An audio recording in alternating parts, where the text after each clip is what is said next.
Bueno, bienvenidos al curso sobre la filosofía política de Bernard Williams, curso que se extenderá, si no hay novedad, unas 14, 15 sesiones, ¿no? A lo largo de estas 15 sesiones, más o menos, yo iré subiendo videos y en esta primera ocasión, sin embargo, no discutiré ni presentaré sustantivamente ni específicamente ideas concretas del pensamiento político de Bernard Williams, ¿no? Me limitaré a lo siguiente. Presentaré de forma breve la trayectoria política la trayectoria filosófica, perdón, de Bernard Williams, y expondré las razones por las que me parece que su dimensión como filósofo político es importante igual de importante que su dimensión como filósofo moral, a pesar de que su dimensión como filósofo moral ha opacado, ha dejado en la sombra al Bernard Williams, filósofo político. En segundo lugar, y esto sí será ya un poco más sustantivo, presentaré los tres grandes ejes de la filosofía política de Bernard Williams, ¿no? Bueno, entonces pasemos a presentar a nuestro protagonista. Bernard Williams nació en 1929 y en Inglaterra hizo la trayectoria típica de la aristocracia intelectual y la aristocracia filosófica inglesa de la época. Estudió en Oxford, luego fue profesor en Cambridge y al final de su vida también en Oxford. Y en este sentido forma parte de la generación de oro de la intelectualidad inglesa y probablemente de la filosofía británica, que incluye, solo por mencionar algunos nombres, mis favoritos, son Iris Murdoch, Isaiah Berlin, Elizabeth Anscombe, Herbert Hart, en fin, toda esta generación de oro de la filosofía británica son los coetáneos de Bernard Williams. Williams siempre destacó, desde sus inicios, digamos, como filósofo, siempre destacó como alguien muy interesado en la filosofía moral y como alguien muy interesado y muy agudo respecto del pensamiento clásico, singularmente el de los griegos, ¿no? A finales de los 80 empezó a trabajar también como profesor en la Universidad de Berkeley, en California. Algunos biógrafos o filólogos de Bernard Williams sostienen que la razón por la que fue a trabajar a Berkeley es política, en el sentido de que fue una respuesta, una reacción, una protesta política ante las políticas neoliberales del gobierno de Margaret Thatcher frente a las universidades públicas, ¿no? Bernard Williams fue siempre un socialista, un socialdemócrata, un laborista, como se dice en el Reino Unido, un liberal de izquierdas, no importa cómo lo llamen.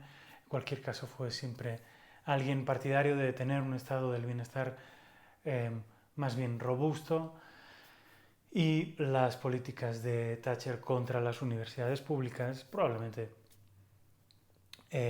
lo ponían de mal humor, le parecían muy mal, y quién sabe si esa fue realmente la razón por la que empezó a enseñar en Estados Unidos, ¿no? Donde, por cierto, estaba Reagan, que no es que fuera precisamente una Dalit del socialismo. En todo caso, principios de los 90, Williams regresa a Inglaterra y eh, se integra definitivamente en Oxford, en la cátedra de filosofía moral de Oxford, y de esta manera, digamos, cierra un círculo ideal dentro de la aristocracia filosófica británica, ¿no?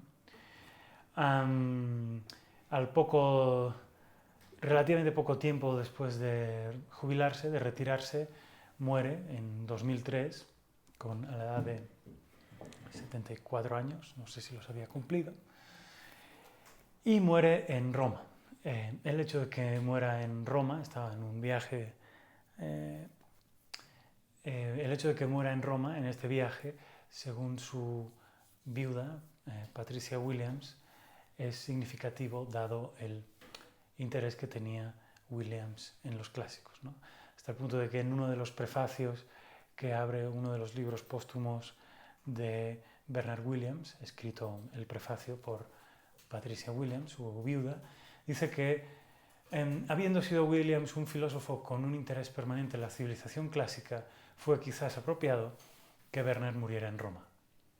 El hospital donde murió se hallaba en el sitio de un antiguo templo a Esculapio, dios de la santidad, y a quien, según dijo Platón, Sócrates había traído a colación en sus palabras finales. Bueno, Williams es uno de los grandes filósofos de la segunda mitad del siglo XX en Occidente. Él o bien puso en circulación o contribuyó de manera decisiva a popularizar algunas nociones de filosofía moral, algunos conceptos morales que marcaron la discusión y que de hecho a día de hoy la siguen marcando, como, por pondré solo unos pocos ejemplos, el internalismo de las razones, es decir, la idea de que lo que nos motiva a los humanos para actuar es algo que está dentro de nosotros mismos, es decir, que lo que nos motiva a actuar son o bien nuestras disposiciones, nuestros deseos y no razones externas. Nuestra motivación es subjetiva, ¿no? En este sentido, en un sentido amplio, se puede decir que Williams era humeano desde el punto de vista de la motivación. Otra idea suya que no sé si inventó, diría que incluso la inventó, pero no estoy seguro, en todo caso contribuyó decisivamente a popularizar, es la idea de suerte moral, ¿no? La idea de suerte moral, dicho de manera extremadamente breve, consiste en que el juicio moral que hacemos sobre las acciones de las personas debería tener en cuenta que a veces tienen suerte. ¿Qué quiere decir que tienen suerte? Pongámonos en un caso como el siguiente. Dos personas manejan ebrias en un coche por la calle, por la misma calle, ambas ebrias en coches distintos, y solo una de ellas atropella a una persona que sale de improviso entre dos coches, sale caminando, ¿no? Entonces se dice que la persona que no atropella, que el conductor ebrio que no atropella a esta persona ha tenido suerte moral, ¿no? Había y hay una gran discusión sobre cuál es la relevancia de la suerte a la hora de hacer los juicios morales, o si no tiene relevancia. Hay distintas posiciones y Williams fue quien puso en circulación esta idea que a día de hoy sigue siendo discutida, ¿no? Otra idea que también popularizó Williams es la distinción entre conceptos evaluativos densos y conceptos evaluativos ligeros, o en inglés thick evaluative concepts y thin evaluative concepts. Yo lo digo en inglés no por pedantería, sino porque no sé muy bien cuál podría ser la traducción al español, ¿no? Normalmente ha sido traducido como denso y ligero, a veces como delgado, no sé, ninguna de las traducciones me convence mucho. En todo caso, la distinción consiste en lo siguiente. Los conceptos evaluativos densos son conceptos que tienen simultáneamente contenido descriptivo y contenido evaluativo. Un ejemplo claro, crueldad. Crueldad tiene un contenido descriptivo porque podemos identificar casos, podemos describir casos claros de crueldad en el mundo, y a la vez es evaluativo porque normalmente, salvo que alguien sea un sádico, emitimos un juicio evaluativo negativo acerca de la crueldad. Entonces, crueldad tiene contenido descriptivo y además tiene contenido evaluativo. Mal o maldad, en cambio, sería un concepto evaluativo ligero porque tendría solo contenido evaluativo. Cuando decimos que Calígula es malo, que Calígula era la maldad, no estamos, cuando estamos emitiendo este juicio no tiene contenido descriptivo. En todo caso, estas son algunas de las ideas que puso él en circulación o que contribuyó decisivamente a popularizar, pero a mi juicio lo más interesante de la filosofía moral de Bernard Williams es cómo él concebía en general la moral y en consecuencia cómo concebía la empresa de la filosofía moral, ¿no? Era una manera bastante peculiar y que iba bastante a contracorriente de lo que en aquel momento era más mainstream y de lo que también ahora sigue siendo, ¿no? Lo diré con presentando algunas consideraciones, porque no es el centro de este curso. Me limito ahora como a la presentación de Bernard Williams, filósofo moral, para que tengan por lo menos algunas pistas, algunas ideas centrales de qué fue Bernard Williams, y luego pasaré a la parte de filosofía política.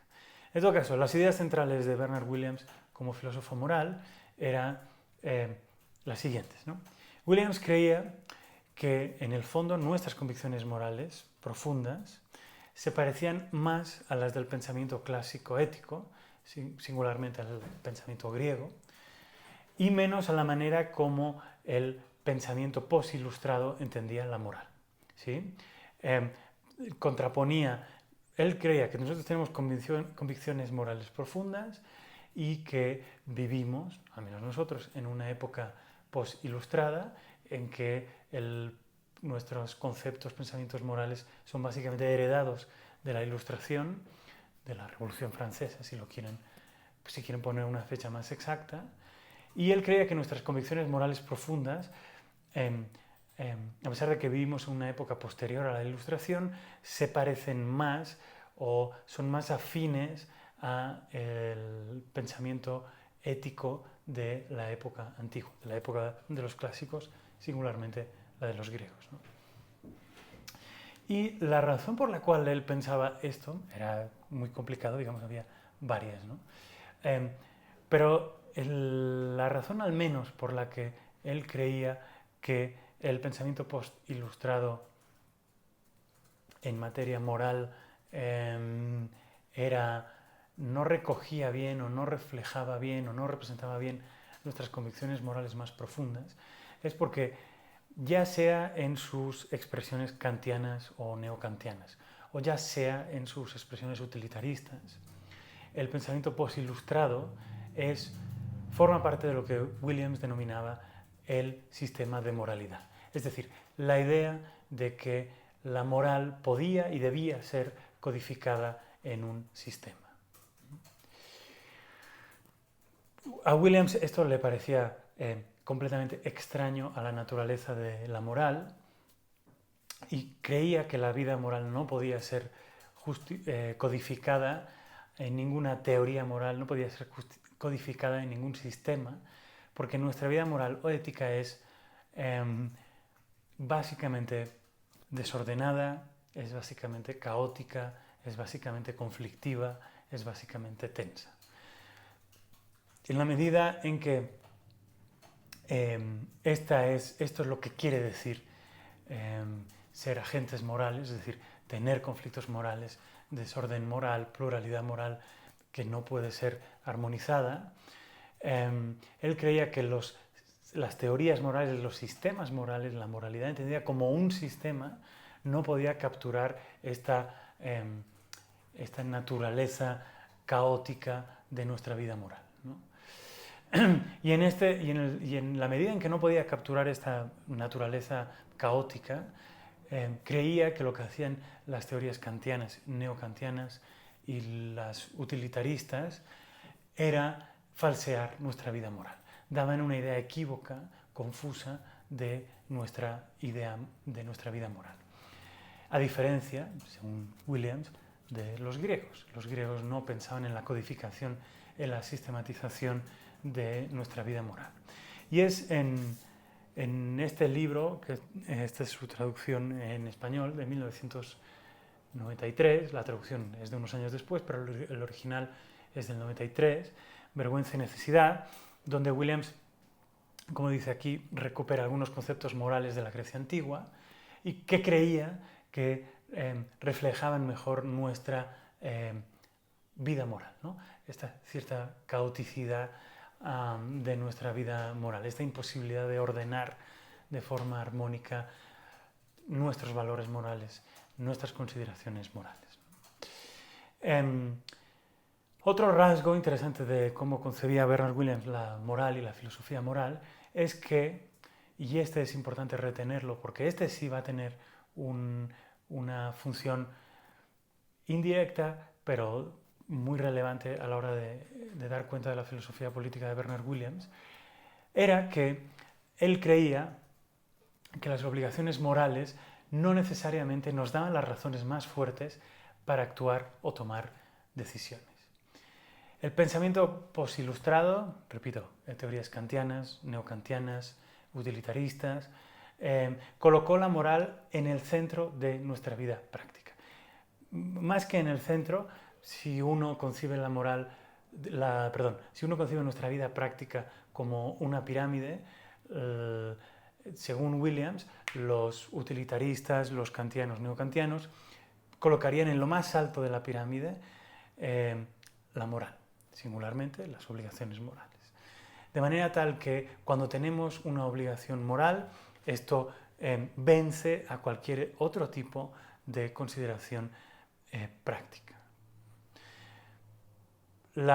Cualquier tipo de razón que tengamos, cualquier tipo de razón política, cualquier tipo de razón cultural, familiar, social, religiosa, pragmática, no importa cómo la llamemos, en la medida en que no sea moral, palidecerá ante una obligación moral. Williams creía que esto era básicamente un disparate y creía que es muy razonable pensar que había contextos, que había ocasiones en los cuales había consideraciones no morales, consideraciones de orden distinto de la moral, que podían ser más importantes que las obligaciones morales, ¿no? Repito, es importante retener esta idea porque ahí sí que esto va a tener repercusiones sobre su filosofía política, ¿no? Estos son simplemente algunos rasgos de la concepción moral de Williams. Estudiarla a fondo requeriría años, no un curso, sino varios. Solo quise dar algunas coordenadas generales. Ahora, hay algo que enlaza, digamos, su filosofía moral con su filosofía política y que de alguna manera ya mencioné. La idea es una actitud general que tiene Williams, una actitud filosófica general que tiene Williams, de sospecha hacia la idea de teoría, hacia la idea de teoría filosófica, para ser más concretos, ¿no? De manera un poco burda e inexacta, pero podemos pensar que hay dos maneras, que hay una especie de dicotomía dentro de la filosofía, y esto es independiente de la tradición filosófica que uno cultive. Creo que esta dicotomía se reparte en todas las tradiciones. Tradición analítica, tradición continental, tradición historicista, tradición hermenéutica, no importa. En todas ellas hay una suerte de dicotomía entre teoría y pensamiento. Para algunos hacer filosofía es consiste básicamente en la reflexión, en el pensamiento, y para otros hacer filosofía consiste en hacer teoría, en hacer sistematizar, digamos, las ideas que tenemos, ¿no? Entonces, en esta dicotomía entre pensamiento y teoría, Williams claramente estaba del lado del pensamiento, ¿no? Esto solo quería decir justo que Williams sospechaba de las teorías filosóficas, ¿no? De los sistemas, como por ejemplo el sistema de la moralidad, ¿no? Esto tenía implicaciones a la hora de escribir filosofía. ¿Por qué? Porque el estilo de Williams no era muy teórico en el sentido de como estructurado, ordenado por tesis, no era, si se quiere, cientificista, ¿no? Él tenía un estilo más narrativo a la hora de hacer filosofía. Una discípula de Bernard Williams, Miranda Fricker, que es una filósofa joven aún, buenísima, brillante, que se mueve a mitad de camino entre la filosofía moral y la epistemología, dice que el estilo de Williams de hacer filosofía era conversacional, ¿no? En este sentido era antiteórico, ¿no? Y este es un punto interesante, ¿no? Este estilo más conversacional hace que la filosofía de Williams sea más compleja, más difícil de entender, que sea menos clara, ¿no? Y esto se contrapone a lo que normalmente se señala como una de las virtudes de las teorías o de la sistematización de las ideas filosóficas, que es justo la claridad, ¿no? Entonces, las virtudes de la teoría de la sistematización es la claridad, el orden, la estructuración de las ideas, que haría que fuera más fácil entenderla, que haría que fuera más fácil comprender ese tipo de filosofía que no la filosofía más conversacional, ¿no? La razón que normalmente se aduce es que cuando uno filosofa de manera conversacional, como lo hacía Williams, y no me refiero a hablar, a platicar, sino a escribir, cuando uno tiene un estilo más conversacional, es más difícil conectar los puntos relevantes e interesantes dentro del propio discurso, ¿no? En cambio, la teoría está mucho más ordenadito, todo parece encajar aparentemente mejor, ¿no? Esta impresión, a mi juicio, es errónea, o al menos es parcialmente errónea en relación con Williams. Concuerdo que la filosofía de Williams no es clara ni remotamente fácil. Esto lo concedo. Sin embargo, creo que la filosofía teorizada o más sistematizada es más clara, pero lo es pagando un precio más alto, que es el que normalmente da a entender que el mundo o el pedazo de mundo, el pedazo de realidad o objeto que está abordando es tan claro, que está tan ordenadito y que está estructurado como lo está la teoría o el sistema, a través del cual quiere dar cuenta de ese pedacito de mundo, ¿no? Yo creo que esto es falso y en parte la queja de Williams consiste en esto, ¿no? La teoría o el sistema filosófico, dice Williams, es frívolo, porque da a entender que puede capturar la complejidad del mundo práctico y simplificarlo espuriamente mediante la teoría o el sistema. Esto, cree Williams, está destinado al fracaso y creo que debe de quedar claro como cuál es la objeción de Williams, que yo en este punto comparto bastante, que es, la idea es, la objeción no es tanto que no tenga sentido ser lo más claro posible cuando se hace filosofía, sino que el hecho de ser claro no captura perfectamente el mundo. Es decir, que no es en virtud de la claridad que obtenemos una imagen nítida del mundo. Son dos cuestiones distintas. Nada de esto, mejor dicho, implica que entonces el estilo conversacional de Williams sí capture el mundo de forma nítida, ¿no? La respuesta es que no, obviamente no, pero al menos la manera de hacer filosofía de Williams tiene la ventaja de que no induce a la idea contraria, ¿sí? Entonces, básicamente, Williams, en la contraposición entre teoría y pensamiento, Williams está del lado del pensamiento porque cree que la teoría es demasiado optimista, si se quiere decir así, a la hora de capturar la complejidad del mundo. Entonces, hasta aquí, básicamente el Williams filósofo moral, que como dije es el que más repercusión tuvo, ¿no? Y sin embargo, nuestro curso va a profundizar el Williams filósofo político, ¿no?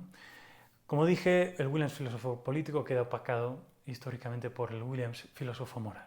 Hay dos explicaciones posibles, al menos dos, respecto de por qué esto ocurrió de este modo, ¿no? La primera es sencillamente que su trabajo como filósofo político era menos bueno que su trabajo como filósofo moral. Esta es una idea fácil de entender, pero yo creo que es al menos que hay algo de verdad en ella, pero es inexacta. ¿Por qué? Porque lo que es cierto es que Williams dedicó, no sé, como 35 años o más a desarrollar sus ideas en filosofía moral y apenas unos 15 años en desarrollar sus ideas de filosofía política, ¿no? Entonces, si hubiera tenido más tiempo, no se hubiera muerto, probablemente habría desarrollado más sus ideas de filosofía política. Y entonces, no sé, esto es un contrafáctico, pero a lo mejor se habría podido desacreditar más fácilmente la idea de que el Williams filósofo moral era mejor que el Williams filósofo político. Yo me inclino por una explicación alternativa que de hecho no es incompatible con esta primera explicación con el matiz que acabo de dar de la temporalidad, ¿no? Yo creo que la obra de filosofía política de Williams es menos influyente que la obra en filosofía moral porque es más excéntrica o más peculiar. Me explico. No se trata de que la obra en filosofía moral, que muchas de sus ideas en filosofía moral no fueran a contracorriente. Iban a contracorriente, pero iban dentro del paradigma, por usar una palabra un poco inexacta, pero que creo que es bastante gráfica. Las ideas de Williams en filosofía moral que iban a contracorriente lo hacían dentro del paradigma de la filosofía analítica, paradigma al cual él básicamente pertenecía, ¿no? No ocurrió lo mismo con sus ideas en filosofía política. En buena medida, en filosofía política, Williams puso en tela de juicio que la filosofía analítica fuera una metodología adecuada para lidiar con la política. Mientras que en filosofía moral sostenía tesis provocadoras, pero lo hacía sin separarse de la filosofía analítica, en filosofía política impugnaba, al menos en parte, la propia tradición a la que siempre había pertenecido, es decir, la filosofía analítica.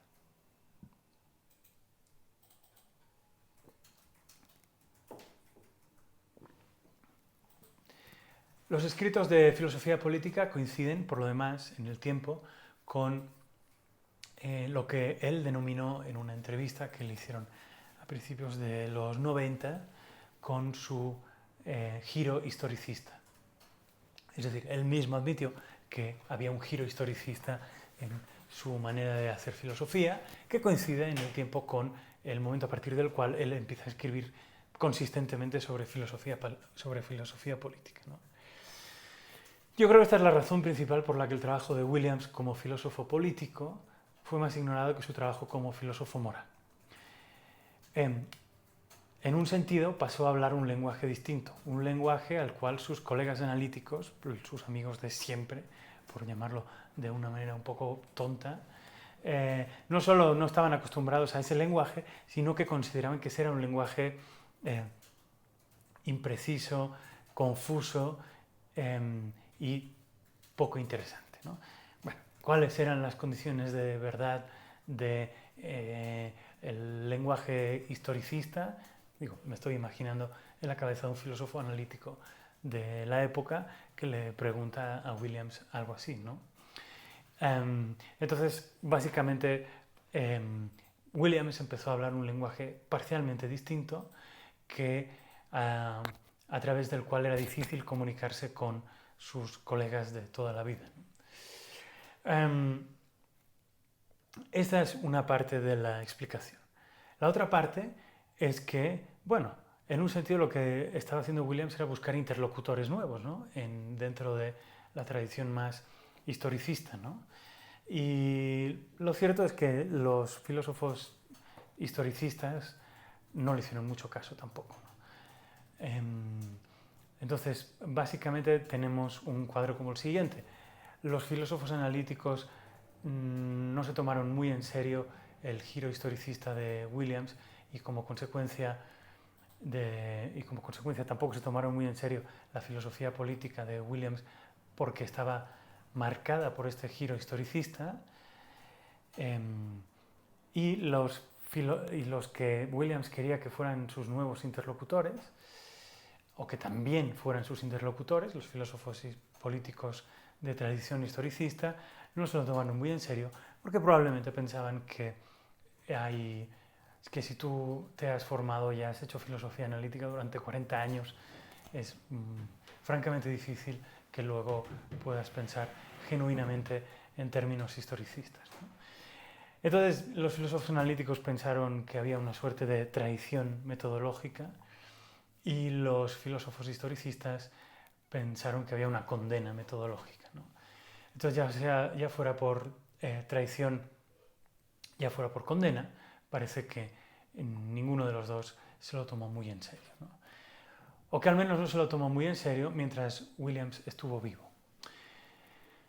Porque afortunadamente, a principios de más o menos años 2010, 2012, más o menos esos años, la filosofía política de Bernard Williams empezó a salir de esa sombra en la cual había situado pues, la pinza un poco entre analíticos y historicistas, de un lado, y su enorme éxito como filósofo moral, ¿no? Como explicaré, ¿no?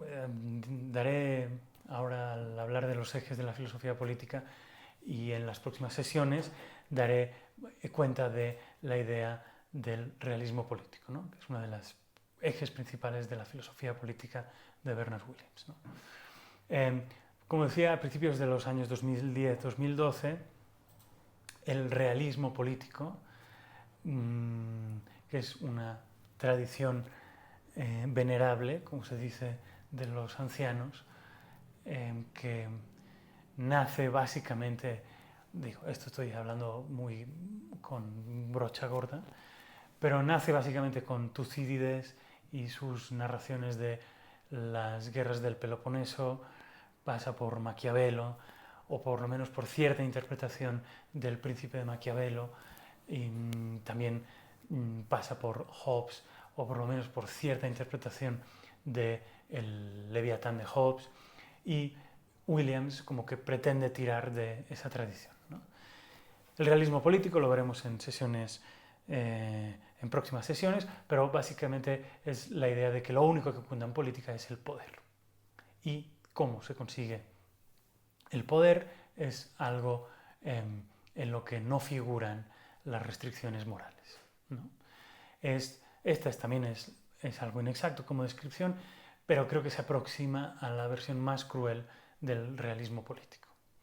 Lo que hace Williams es tirar del hilo del realismo político, matizando muchísimo es decir, rechazando la versión más salvaje, más bestia, más cruel, más despiadada del realismo político, y le da un barniz, digamos, normativista, ¿no?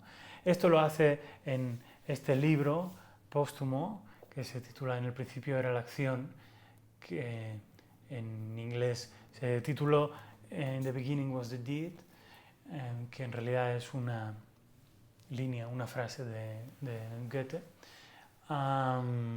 Este es un libro póstumo, publicado póstumamente, que recoge algunos artículos donde él presenta su idea del realismo político, ¿no? Profundizaremos en ella. Lo importante ahora es que él, de una manera sui generis, como hacía todo Williams, se adhiere a la tradición del realismo político, ¿no? Y a principios de 2010-2012, una serie de autores y autoras se toman algunas de las ideas de Williams como fundacionales de un neorrealismo político, por llamarlo de alguna manera, ¿no? La idea de que había algo que recuperar en la vieja tradición del realismo político, ¿no?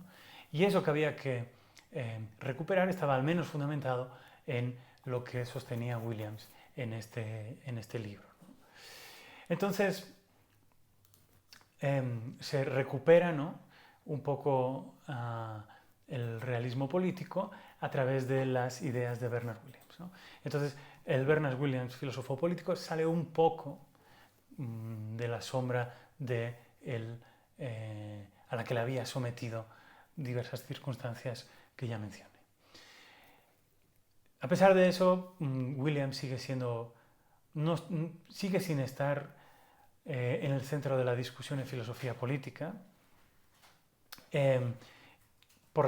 Creo que siguen vigentes las razones que ya mencioné, y además añade una nueva, que es que en realidad el realismo político era una tradición completamente desacreditada en la filosofía política anglosajona. No solo, de hecho, en general era una posición en teoría en filosofía política bastante desacreditada, ¿no? Porque según la crítica tradicional era que presentaba una visión muy empobrecida de la política, ¿no? Porque bueno, lo único que consistía la política era en llegar al poder, y no importaba mucho cómo se llegara y cómo se ejerciera y cómo se mantuviera el poder político, ¿no?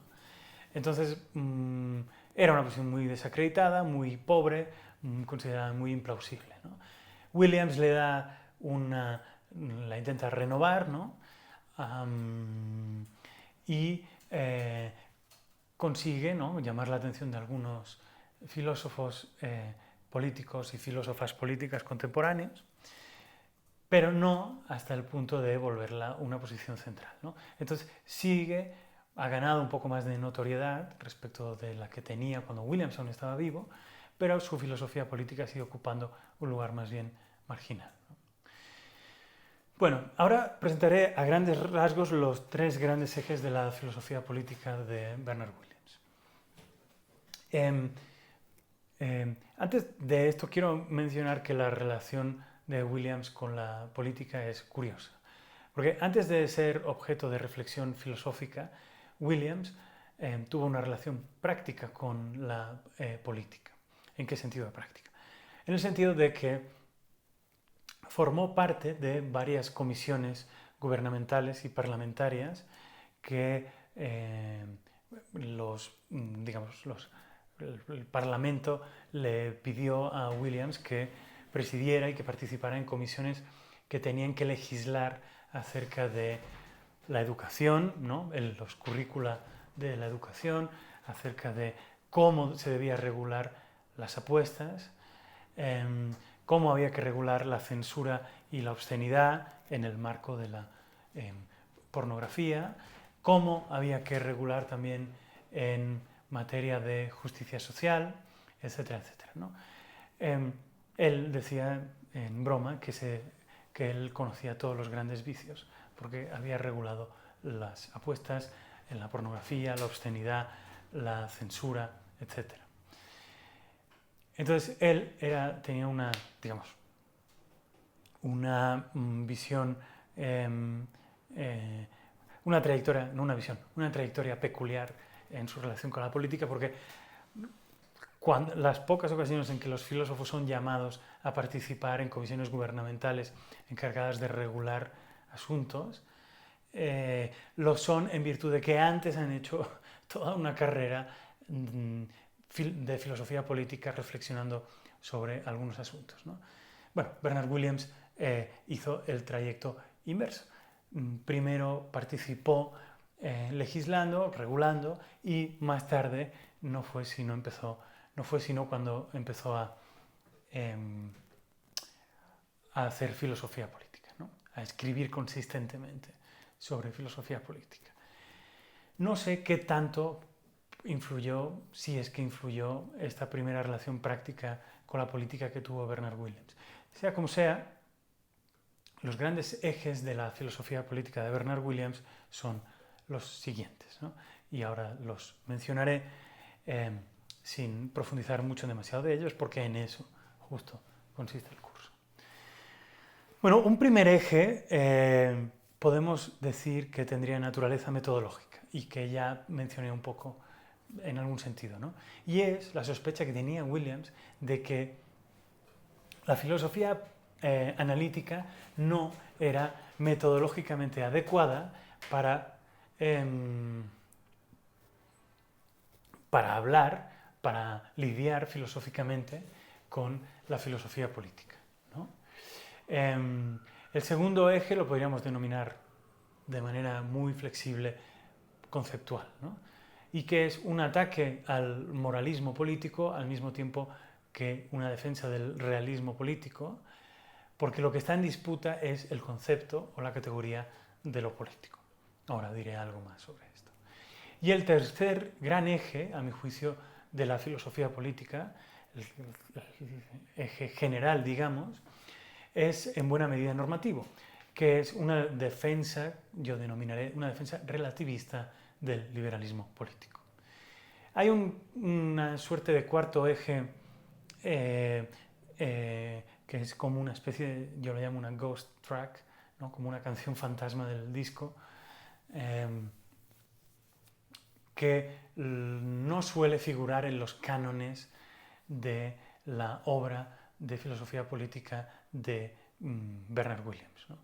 Que es esta idea que proviene de este libro que mencioné, ¿no? de esta investigación que él hizo sobre los conceptos éticos de la antigua Grecia, que es una exploración de los conceptos de vergüenza y de culpa y de sus correlativos conceptos de sociedades de la vergüenza y sociedades de la culpa. Habitualmente se entiende que esta parte de la obra de Williams pertenece a su obra de filosofía moral, ¿no? Entonces, esta suerte de cuarto eje, esta ghost track, es un eje híbrido, ¿no? Porque yo creo que los conceptos de vergüenza y de culpa pueden ser reinterpretados a la luz de su filosofía política. No mencionaré nada más sobre esta canción fantasma, lo dejaré para las sesiones más adelante. Y ahora diré algo más acerca de los tres ejes generales, ¿no? Entonces, primer eje. La filosofía analítica es inadecuada para dar cuenta de la filosofía política, para hacer filosofía política, ¿no? ¿Cuál era la sospecha de Williams? Bueno, Williams creía que nuestros conceptos políticos, nuestros valores políticos, nuestras ideas políticas, nuestra concepción acerca de qué puede contar como una autoridad legítima, una autoridad política legítima, sobre cuáles son las maneras aceptables de ejercer el poder, todas estas cuestiones, creía Williams, estaban históricamente muy mediadas, muy determinadas, si no completamente, por nuestra propia historia. En este sentido, él creía que la filosofía política debía ser historicista. La filosofía analítica política, en cambio, cree que la razón aislada de contextos históricos, de lo que hubiera ocurrido en el pasado, etcétera, etcétera, es la que nos proporcionaba conocimiento y la que nos permitía elaborar conceptos políticos, ¿no? Y que era en virtud de la razón, independientemente de los contextos históricos, que era en virtud de la razón que podíamos llegar a saber cuáles son las formas legítimas de tener autoridad política.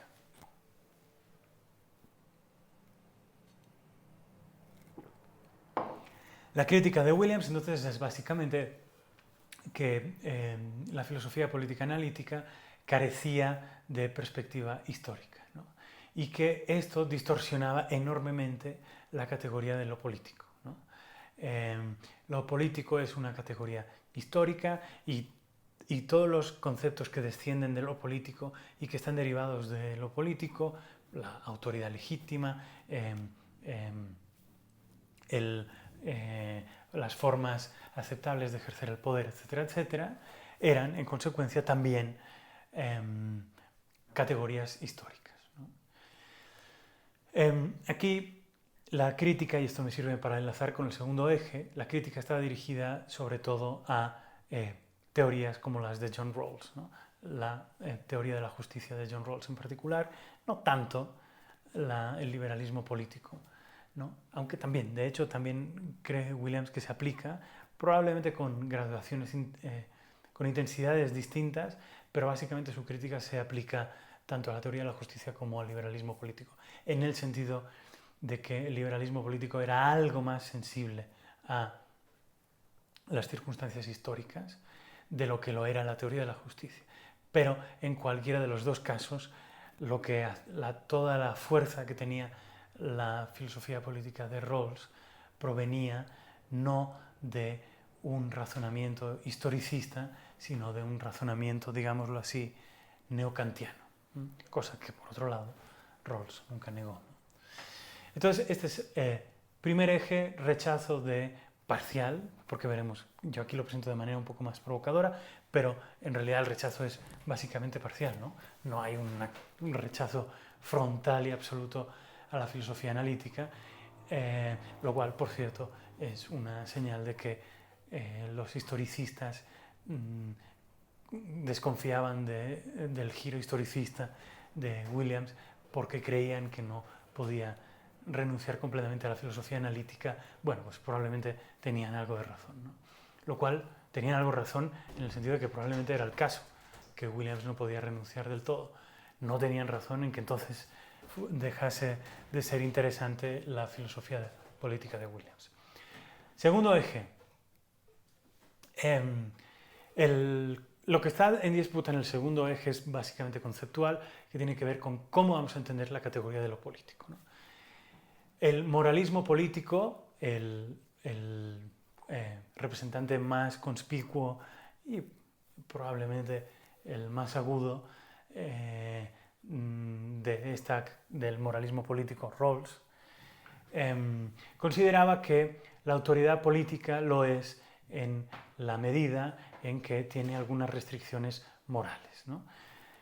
Esto quería decir que lo ético o lo moral tenía prioridad sobre lo político, ¿no? O que no cabía entender lo político sin el concurso de lo moral. Para Williams esto era erróneo, ¿no? Williams creía que lo político, el pensamiento político tenía autonomía respecto del pensamiento moral, o que al menos tenía un grado mucho mayor de autonomía de aquel que el moralismo político, como el de Rawls, le atribuía, ¿no? Esto, por ejemplo, se puede ver en la noción de autoridad política que maneja un moralista político o la noción de autoridad que maneja un realista político. El moralista político cree que empezaré por el realista político. El realista político cree que no hay ninguna contradicción en sostener lo siguiente, que una autoridad política puede ser legítima desde el punto de vista político, pero ilegítima desde el punto de vista moral. Para el moralista político, una autoridad que es políticamente legítima lo es en virtud de que es moralmente legítima. Esto merece matices, muchos moralistas políticos creen que esto es algo inexacto, pero esta es la manera general y inicial con la que Williams presenta la distinción entre moralismo político y realismo político. Veremos muchísimo más sobre esto. Tercer eje, su defensa del realismo, su defensa relativista del liberalismo político. En realidad, lo que diferenciaba a Rawls y a Williams respecto del liberalismo político no eran tanto cuestiones de contenido, había probablemente algunos matices, pero estaban básicamente de acuerdo respecto a los contenidos, ¿no?, del liberalismo político. Lo que los diferenciaba era cómo defendían el liberalismo político. Y básicamente Rawls, de manera mucho más enfática el Rawls de la teoría de la justicia, hacía una defensa universalista, neokantiana del liberalismo político. Y Williams creía que el liberalismo político, y aquí es donde esto conecta con el primer eje de su filosofía política, la idea de que la filosofía analítica, por ser ahistórica, no captura bien la categoría de lo político y las categorías políticas. Williams creía que el liberalismo político es un producto histórico. Es decir, es un producto que se explica en virtud de una serie de acontecimientos históricos, culturales, filosóficos, políticos, propios de unas determinadas comunidades políticas, propios de unos contextos y unas culturas políticas determinados, que son básicamente, dicho ahora de manera muy brusca, Occidente, y de algunos países, particularmente de Occidente, ¿no? Entonces, esto quería decir dos cosas. Uno, que el moralismo político, y singularmente el liberalismo político, a la Rawls o a la Ronald Dworkin, no pueden explicar por qué el liberalismo triunfa en algunos lugares y fracasa en otros. El moralismo político carece, como dice Williams, de una teoría del error.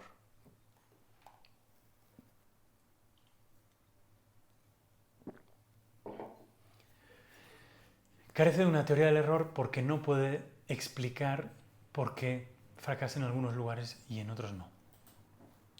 ¿Por qué no puede explicarlo? Bueno, porque sencillamente no tiene perspectiva histórica. El liberalismo político de Rawls o de Dworkin lo concibe de una manera universalista.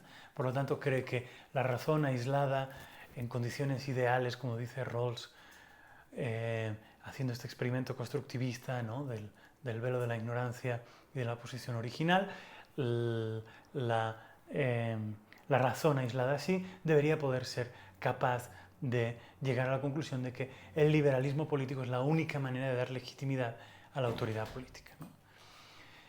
Esto no puede explicar por qué en algunos lugares el liberalismo político triunfa y por qué en otros fracasa. Porque no tiene una historia de las circunstancias políticas de estos u otros lugares, ¿no? Evidentemente uno siempre puede decir, no, el liberalismo político en el país X no triunfó porque hay un sátrapa, hay un tirano, hay un tirano que impide, ¿no?, que florezca el liberalismo político, ¿no? Y es probable que en algunos lugares sea así, pero en otros, donde no existe ese tirano, Williams dirá, la razón por la que el liberalismo político no ha triunfado aquí no es la existencia de un tirano, porque aquí no hay tirano. Y fíjense, no surgió aquí el liberalismo político, ¿no? De nuevo, la razón es que la historia llevó a este país por otros derroteros que no terminaban en el liberalismo político. Y la segunda cosa que parece seguirse de todo esto es, de todo esto quiero decir, de la idea de que el liberalismo es un producto histórico, es que contrariamente a lo que piensan a muchos liberales, universalistas, el liberalismo político no es el fin de la historia, no es como se termina la historia política. Porque si es verdad que el liberalismo es un producto de la historia, un producto histórico, entonces no hay ninguna razón para pensar que el liberalismo será eterno. Y esta es una creencia bastante ampliamente compartida, diría, por los liberales políticos, ¿no? La idea de que el liberalismo político es la solución definitiva, la manera en cómo definitivamente se resuelve la cuestión de la autoridad política, ¿no? Y Williams dice no, el liberalismo político es el producto de una historia en un lugar concreto.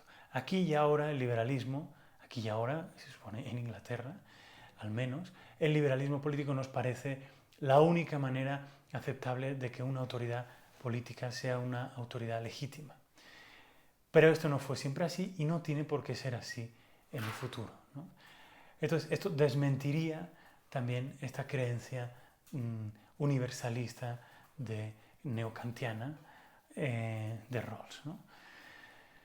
Bueno, estos son los tres grandes ejes, los tres ejes generales a partir de los cuales desarrollaremos el curso y esta canción fantasma de la que hablaré al final del curso.